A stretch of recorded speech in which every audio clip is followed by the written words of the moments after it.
Cher peuple de l'Issab, je sais que ces derniers temps n'ont pas été faciles. Il y a eu des hauts et des bas, mais dites-vous que vous sortez peut-être de l'ombre. Si vous m'entendez, vous avez une chance de vous en sortir. Je m'appelle White, et je suis un mage, et j'ai les connaissances pour vous permettre de survivre. Survivre en ces terres plus que sauvages.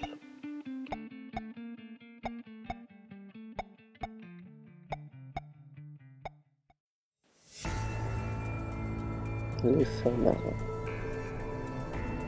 Personnellement, j'y vois une certaine frustration. Avant tout ça, on n'en connaissait déjà pas grand-chose. Et maintenant, tout est encore modifié. Ils sont devenus encore plus sombres, encore plus inattendus, et encore plus dangereux. Au fond de tout ça se trouvent des créatures que vous ne voudriez pas voir. En plus dans l'eau, là où nous sommes les plus faibles. Déjà qu'en ce moment, c'est pas la joie. Ce n'est pas là pour nous arranger. Surtout lui.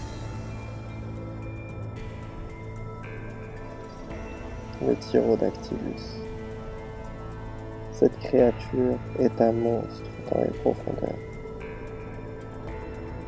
Tout droit sorti des cauchemars de toutes les espèces aquatiques.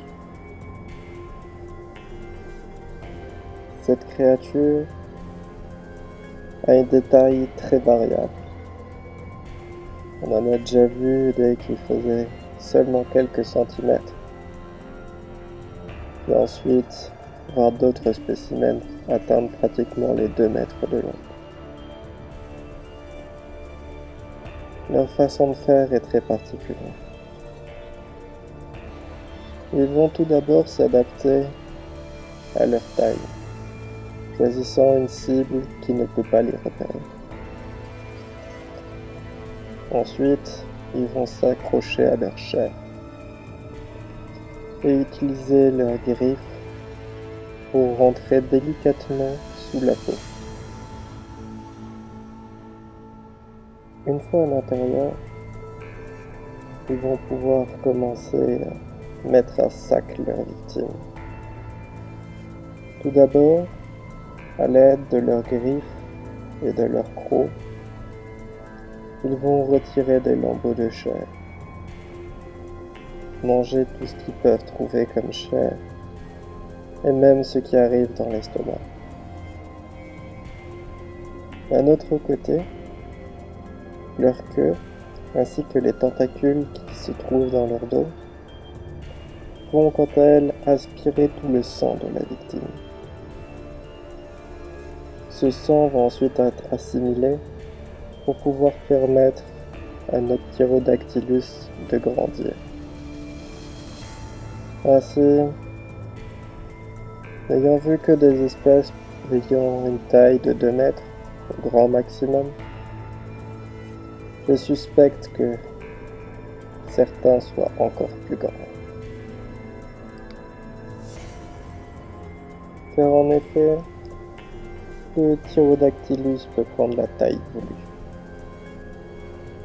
Il s'est déjà trouvé qu'un Tyrodactylus capturé, faisant une taille d'1 mètre, décide tout d'un coup de rétrécir pour pouvoir passer entre les mailles du filet. Ce n'est pas la première fois que je vois ça. Ce monstre est adapté à toutes les situations. À force de voir ses victimes se faire pêcher, il a dû comprendre. Et j'ai bien peur qu'il fasse plus que ça. Car de plus en plus, certaines victimes deviennent terrestres. Ainsi, il est possible de voir un cerf, quelque chose comme ça, s'approcher de l'eau puis tout à coup mourir, complètement vidé de l'intérieur.